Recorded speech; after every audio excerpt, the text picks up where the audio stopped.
주민이 만들고 주민이 듣는 서대문 공동체 라디오 마이 FM 91.3.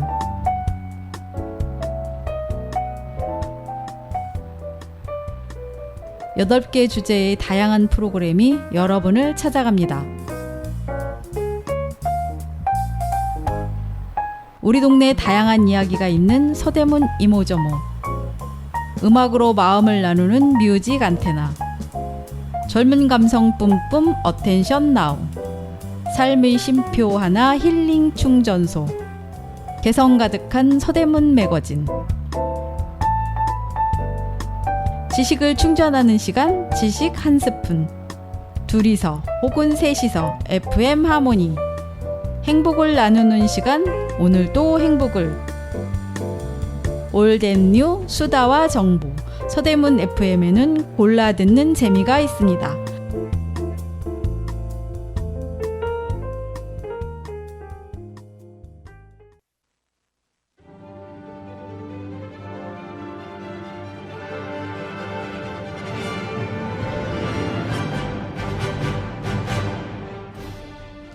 서대문 공동체 라디오 어텐션 나우 인피니티 BGM 시작합니다. 저는 진행자 이창민이고요. 여러분, 피사의 사탑이 조금씩 바로 서고 있다는 것 알고 계신가요? 2001년에 피사의 사탑이 더 이상 기울어지지 않도록 보수공사를 했는데요. 이 보수공사 이후에 탑이 매년 조금씩 1년에 몇 밀리미터 정도씩 똑바로 서고 있는 중이라고 합니다. 물론 완전히 서려면 이제 한 200~300년 정도가 걸린다고 하는데 피사의 사탑이 만약에 똑바로 서게 된다면 과연 지금처럼 유명한 관광지로서의 명성을 누릴 수 있을까요? 오늘은 피사의 사탑, 기울어져서 유명해졌던 관광지 피사의 사탑처럼 망가져서 이상해서 유명해졌던 것들 한번 다뤄보도록 하겠습니다. 첫 곡 듣고 오시죠.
예, 듣고 오신 첫 곡은 구조자의 나무라는 뜻을 가진 제목의 온라인 RPG 게임 배경음악입니다.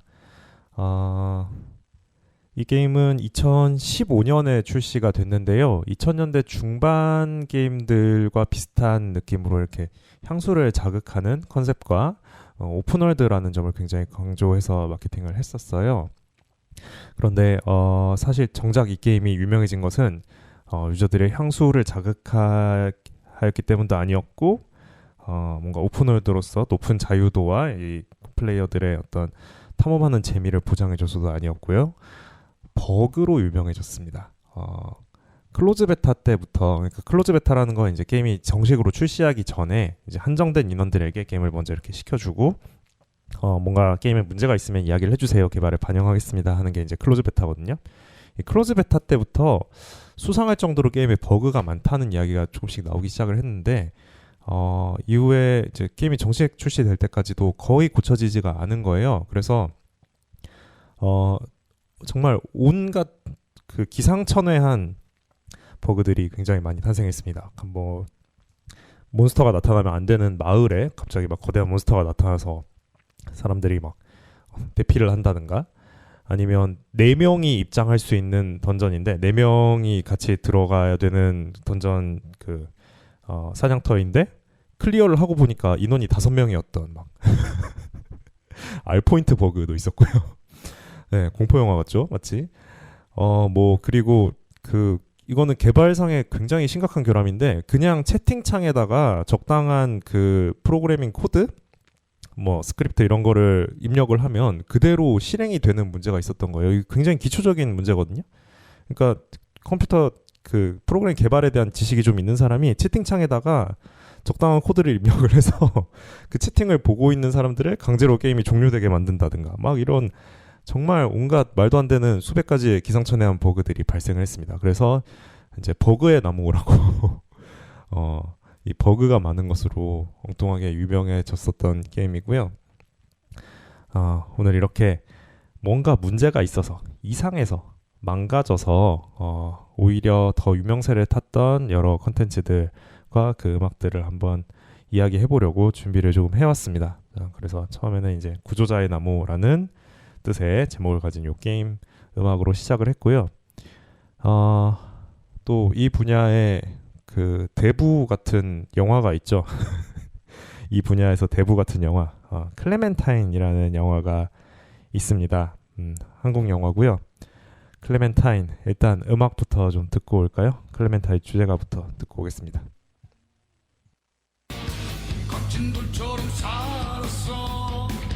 짙은 어둠이 나였어. 내게 정해진 운명이란 믿었어. 그저 두려움이란 것, 이 세상엔 하나뿐. 두려움 없는 바로 나였어.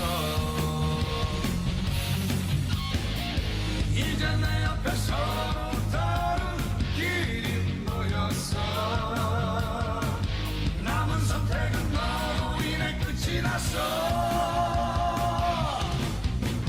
기다려, 너에게 가고 있어. 조금은 늦어도 상관없어. 너의 길은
영화 클레멘타인 주제가였습니다.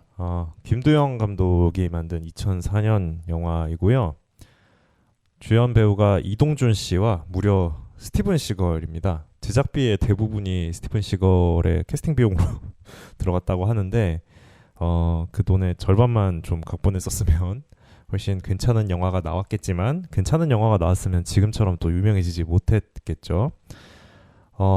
이 영화는요, 제가 너무 유명해서 앤모 포털에 이제 그 영화를 본 사람들이 쓴 평가 멘트들이 너무 웃겨서 또 유명하잖아요. 일단은 별점을 10점을 주는 게 약간 룰처럼 돼 있고 10점을 주면서 이제 뭔가 평가를 하는 약간 일종의 안목의 룰이 생겼는데 영화 평점 사이트에 뭐 예를 들면 이 영화를 보기 전 나의 인생은 이 영화를 보기 전과 본 이후로 나뉜다. 하지만 딱히 달라진 건 없다라든가 영화의 역사는 비포 클레멘타인과 애프터 클레멘타인 B씨와 A씨로 나뉜다. 뭐 이런 온갖 댓글들이 달린 또 유명한 영화이기도 합니다.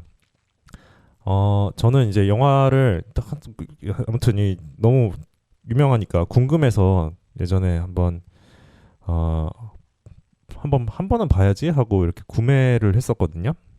구매를 했는데 한 15분 정도 보고 나니까 이거 못 보겠다라는 느낌이 굉장히 강하게 들더라고요. 그래서 저 아직도 이제 다 못 보고 있는데 줄거리는 이제 그 혼자서 딸을 키우는 비혼 부죠. 이제 혼자 딸을 키우는 아버지가 격투기 선수이고 전직 형사인데요. 이 격투기 선수의 딸을 어떤 조직폭력배들이 납치를 합니다. 제가 지금 계속 말이 꼬이는 이유가 이게 영화가 내용이 너무 중구난방이고 뭐가 꾹꾹 눌러 담은 이상하게 2시간도 안 되는 영화에다가 내용을 너무 많이 집어넣어가지고 어디서부터 얘기를 해야 될지 제가 좀 헷갈리긴 합니다. 아무튼 간에 이 조직폭력배들이 딸을 납치를 하고 이 격투기 선수한테 딸을 되찾고 싶으면 스티븐 시걸이 굉장히 그 유명한 무도가로 나와요. 이 사람이랑 뭐 지하 링에서 경기를 해라 막 이런 일이 벌어집니다. 그냥 몸값을 내놓으라고 하면 되지 굳이 격투기를 시켜야 되는 걸까요? 아무튼 간에 그래서 이제 격투를 하고 뭐 그 과정에서 이제 굉장히 유명한 장면이 있는데 이 딸이 아빠 일어나라고 아빠가 이제 맞아서 쓰러지니까 아빠 일어나라고 소리를 지르는 장면이 있어요. 근데 이 소리를 지르는 게 보통 이 뭔가 어린 아이가 아빠한테 쓰러진 아빠한테 아빠 일어나 이러는 장면이면 굉장히 절절하고 슬퍼야 되잖아요. 근데 제가 그 장면만 따로 봤는데 귀가 찢어집니다. 진짜로 아빠 일어나 거의 고래고래 왜 그렇게 연기를 시켰는지 모르겠는데 아역 배우가 정말 성대결절이 걱정될 정도로 소리를 질러요. 누군가는 이거를 또 알람으로 쓴다는 얘기도 있더라고요. 알람으로 쓰라고 따로 이렇게 그 부분만 추출한 음원 파일도 제가 봤는데 아무튼 간에 각본부터 뭐 연출 연기까지 한 군데도 빠짐없이 뭔가 좀 핀트가 어긋나 있는 그래서 오히려 더욱 유명해진 영화 클레멘타인입니다. 내용이 궁금하신 분들은 영화를 직접 보시는 것보다도 이 워낙 유명해지다 보니까 이 영화에 대한 리뷰들이 줄거리 정리부터 해가지고 뭐 해석 뭐 기타 등등 온갖 리뷰들이 뭐 너튜브에도 있고 뭐 블로그에도 있고 굉장히 많이 있어요. 일단 한번 살짝 보시고 이 영화 내가 내 인생에 2시간을 투자할 만한가 한번 잘 판단해서 보시면 좋겠습니다. 저는 이제 돈 주고 샀기 때문에 언젠가는 볼 겁니다. 예. 언젠가는 볼 거고. 그래서 아무튼 클레멘타인의 이 주제가를 한번 들어봤고요. 이 또 영화 쪽에 이런 것들이 망가져서 뭔가 퀄리티가 이상해서 유명한 영화들이 또 있죠. 한국 영화 중에서 성냥팔이 소녀의 재림이라는 영화가 또 있습니다. 성냥팔이 소녀의 재림. 감독의 의도는 이 성냥팔이 소녀 21세기의 성냥팔이 소녀를 주인공으로 해서 뭔가 가상현실 게임 속 세계 그리고 현실 뭐 이걸 좀 넘나들면서 현실과 가상현실의 경계가 무너지고 막 이런 걸 좀 담고 싶었던 것 같아요. 그리고 2002년 영화면 조금 이르긴 하지만 그런 내용을 다루기에 뭐 아주 늦은 시기도 아니라고 저는 생각을 하거든요. 다만 문제는 장선우 감독이 게임을 잘 몰랐던 것 같습니다. 아무튼간에 이 성냥팔이 소녀의 재림도 음악을 하나 들어볼 건데요. 이 영화에 H.O.T의 강타 씨가 출연을 했어요. 출연을 했고 그리고 섬이라는 노래를 불러서 이 성냥팔이 소녀의 재림 영화를 가지고 뮤직비디오를 만들었습니다. 그래서 강타 씨가 부른 섬 한번 들어보겠습니다.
제가 무슨 업보가 있는 건지 모르겠는데 이 영화도 봤어요. 비디오로 봤었습니다. 나온 지 얼마 안 됐을 때였던 것 같은데 2002년이면 제가 초등학교 6학년이었거든요. 그러니까 아마 초등학생 내지는 뭐 중학생 정도일 때 봤겠죠.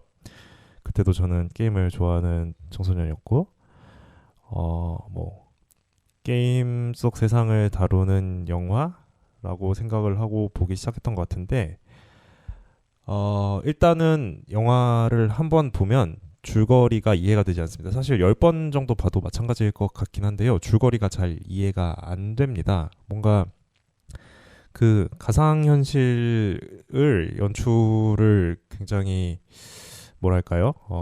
구분이 안 되게 해서 이야기가 어디로 흘러가고 있는지가 잘 구분이 안 돼요. 그리고 뭔가 설명도 굉장히 많이 부족하고 그렇다고 뭔가 아주 뭐 새롭고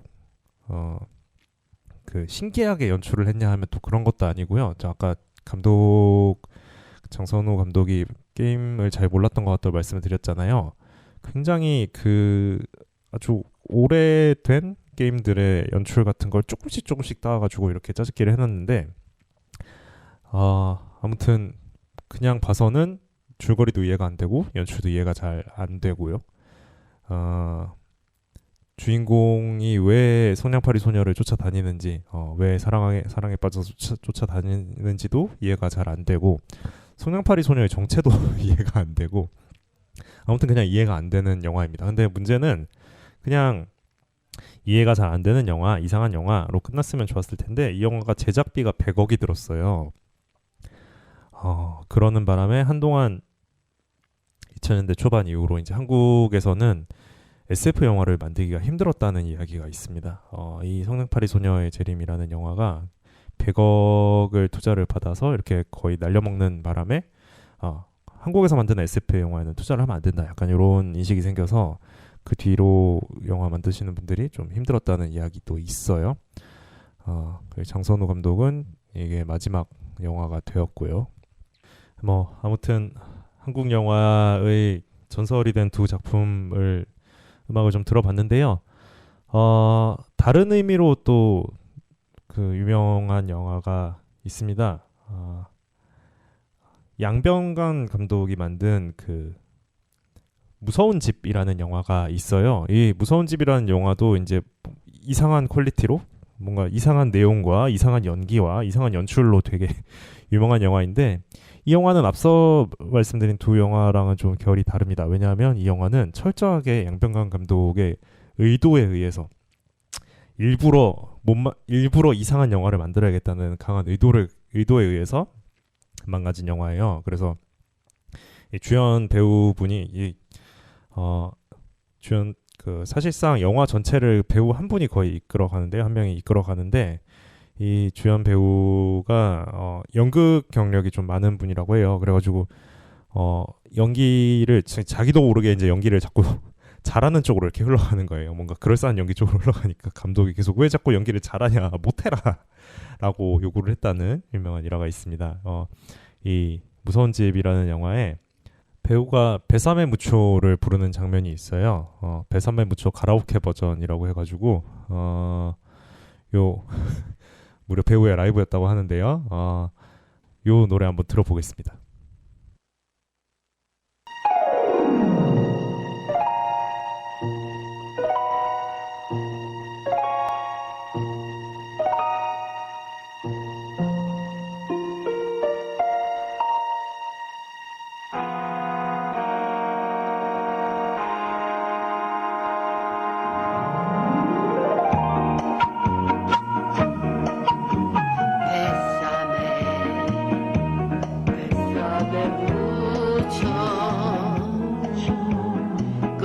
Si fuera esta noche la última vez,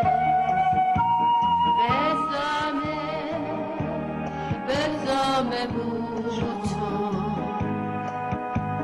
que tengo miedo a perderte después.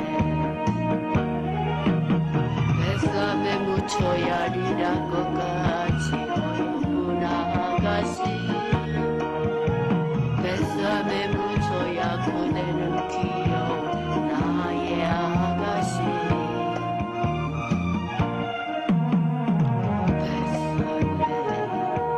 bésame mucho 고요한 그날 밤 비락 꽂히던 맘에 bésame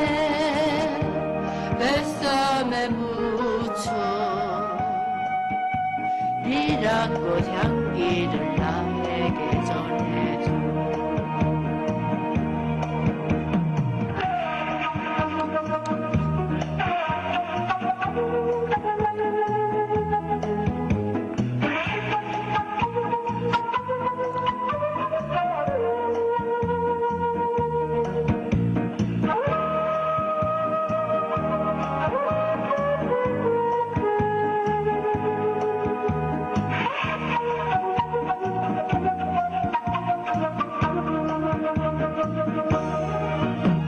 뱃살에 묻혀야 일하고 가지 어여쁜 아가씨.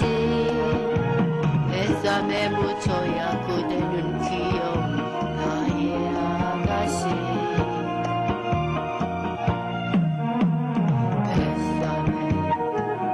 뱃살에 묻혀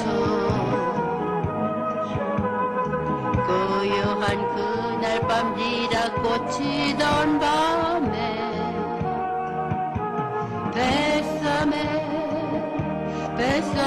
묻혀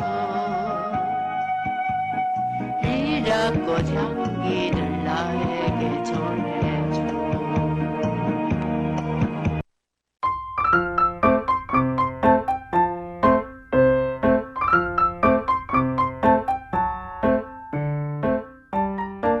무료하신가요? 뭔가 신나는 걸 찾으시나요? 지금 서대문 공동체 라디오를 켜세요. 젊은 감성 가득한 어텐션 나우가 여러분의 기분을 업 시켜드립니다.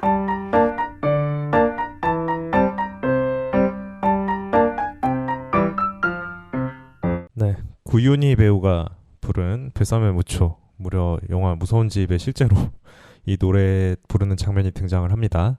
들어봤는데요. 이 영화 장면을 보면 이 노래를 부를 때 노래 한 끝부분 정도부터 마네킹 귀신이 나타나서 이 주인공이랑 같이 막 춤을 추면서 노래를 해요. 그러니까 이 무서운 집이라는 제목답게 공포 영화를 표방하고 있기는 한데요. 정작 영화 내용을 보면 이제 주부인 주인공이 5층인 집과 지하실을 이렇게 왔다 갔다 하는 계단 오르는 장면을 처음부터 끝까지 다 찍어서 보여준다든가, 아니면 주인공이 뭐 김장을 하고 밥을 먹는 장면을 보여준다든가, 아니면 잠자려고 이렇게 누워가지고 이제 가만히 잠드는데 시간이 좀 걸리잖아요. 그 잠들 때까지의 장면 시간을 그대로 다 통으로 찍어서 보여준다든가, 이런 왜 들어갔는지 모를 장면들이 굉장히 많이 들어가 있습니다. 그래서 보고 있으면 헛웃음이 나는 영화예요. 공포 영화라기보다는 약간 코믹 영화, 뜻밖의 컨셉으로 웃음을 주는 코믹 영화라고 생각을 하고 보면 또 조금 재미있을지도 모르겠습니다. 아무튼 그 감독이 강한 의도를 가지고 뭐 인터뷰에서 보니까 누구나 공포 영화를 만들 수 있다라는 이야기도 했다고 하는데, 정작 영화를 보면 공포 영화를 아무나 만들면 안 된다는 이야기를 감독이 하고 싶었던 게 아니냐라는 생각도 듭니다. 네, 그래서 이런 영화가 있고요. 이번에는 게임을 하나 좀 소개를 하려고 하는데요. 염소가 주인공으로 등장하는 게임이 있습니다. 사실은 게임이라기보다는 그냥 이제 제 느낌으로는 이제 물리 엔진이라고 하죠. 어떤 게임상에서 어떤 물체들 간의 상호작용을 이제 프로그램으로 구현을 해야 되잖아요. 그 프로그램으로 이렇게 굴러가게 해주는 것을 물리 엔진이라고 하는데, 물리 엔진을 좀 이렇게 테스트하기 위해 만들어진 프로그램이 아니었을까라고 저는 추측을 합니다. 근데 문제는 이거를 그 제작사에서 정식 게임으로 발매를 해버렸어요. 그래서 주인공이 염소인데 딱히 뭐 게임의 내용이랄 게 없습니다. 그냥 염소를 조종해서 도시를 돌아다녀요. 도시를 돌아다니다 보면 막 이것저것 발로 걷어차서 망가뜨리기도 하고, 혀가 무슨 카멜레온처럼, 염소 혀가 카멜레온처럼 이렇게 막 끈끈이로 이렇게 달라붙는 기능이 있어요. 그래가지고 게임상에서, 네, 그래서 이 막 혀를 사용해서 막 도시를 난장판으로 만든다든가, 뭐 이런 것을 하는, 그냥 그게 다예요. 게임 내용은 그게 다고, 그래서 이 염소를 가지고 얼마나 도시를 막 파괴할 수 있는가, 뭐 이런 것들을 보는 재미로 하는 게임인데, 실제로 2014년에 이 게임 제작사에서 개최한 어떤 대회의 결과물로 나온 게임이었다고 해요. 그래서 실제로 장난으로 만든 거고 진짜 발매하려고 만든 게 아니었는데 이 게임 플레이 영상을 너튜브에 올렸더니 반응이 너무 좋아서 제발 정식으로 발매해달라 이런 반응들이 와서 얼떨결에 이제 정식 발매를 하게 되었다고 합니다. 그래서 정말 이렇게 내용도 아무것도 없고 뭐 딱히 게임 안에서 뭐 목표가 주어지는 것도 아니고 뭐 플레이를 한다고 뭐 게임 안에서 뭔가 쌓이는 것도 아니고 아무튼 그냥 염소가 돌아다니는 게 전부인 게임이 유명세를 타고 또 꽤 많이 팔렸습니다. 팔리기도 꽤 많이 팔렸어요. 그래서 요 염소가 주인공인 이 게임에 행복한 염소 해피고트라는 배경음악 하나 들어보고 가겠습니다.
네, 행복한 염소 해피 고트 들었습니다.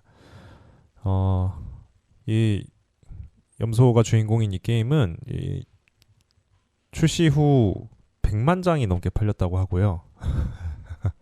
100만 장이 넘게 팔리면서 인기를 끌었고, 이 제작사에서 4년 동안 번 수익보다 이 염소가 주인공인 이 게임으로 4개월 동안 번 수익이 더 많았다고 해요. 그래서 그러다 보니까 이제 이후에 뭐 후속작들도 굉장히 많이 나왔는데, 뭐 그 중에는 게임다운 게임도 있고, 뭐 여전히 장난스럽게 만들어 놓은 것들도 있고, 뭐 아무튼간에 이 염소가 이렇게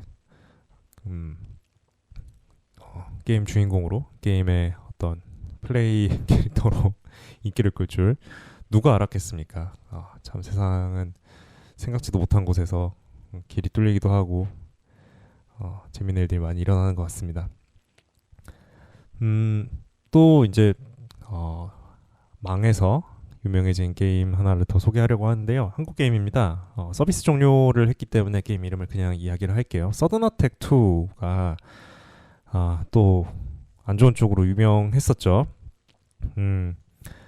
2016년 7월 6일에 출시를 했고요. 출시한 지 23일, 온라인 게임이었는데 출시한 지 23일 만에 서비스 종료 공지가 나왔고, 결국 2016년 9월 29일에 80여일 만에 서비스를 종료했습니다. 채 3개월을 못 채우고 이제 사라진 비운의 게임이 되었는데요.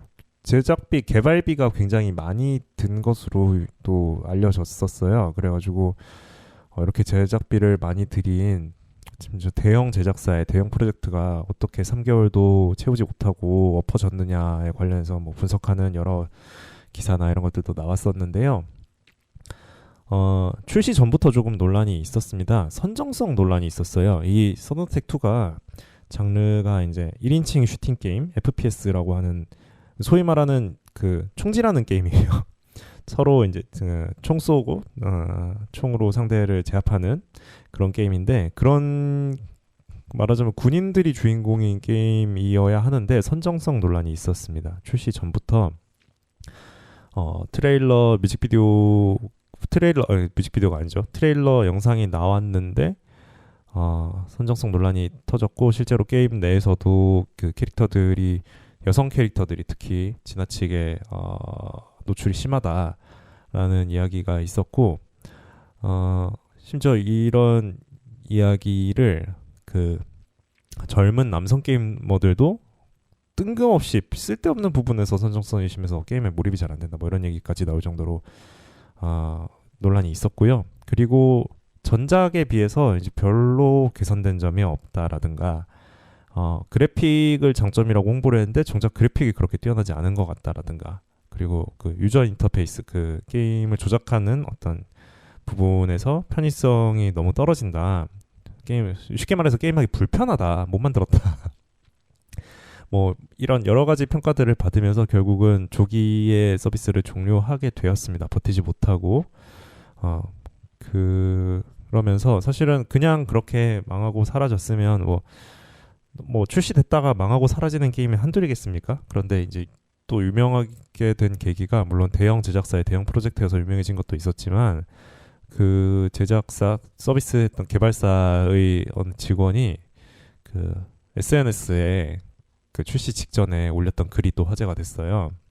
뭐 몇 달 동안 잠을 제대로 잔 적이 없다, 뭐 이런 얘기를 쓰면서, 뭐 지금 비웃는 사람들이 있는데 뭐 게임이 잘 안 될 거라고 비웃는 의견들이 있지만, 누가 허접한지는 결과가 말해줄 것이다 라고 이렇게 SNS에 적었던 게 발굴이 되면서 실제로 결과가 말해줬다라는 이런 평가를 받으면서 또 유명해지기도 했습니다. 네, 결과가 말해줬죠. 아무튼 간에 뭐 제작비가 많이 들었던 대형 프로젝트였던 만큼 또 망한 것과는 별개로 음악은 또 괜찮았습니다. 이 서든어택2의 로비 그 배경음악 한번 들어보고 갈게요.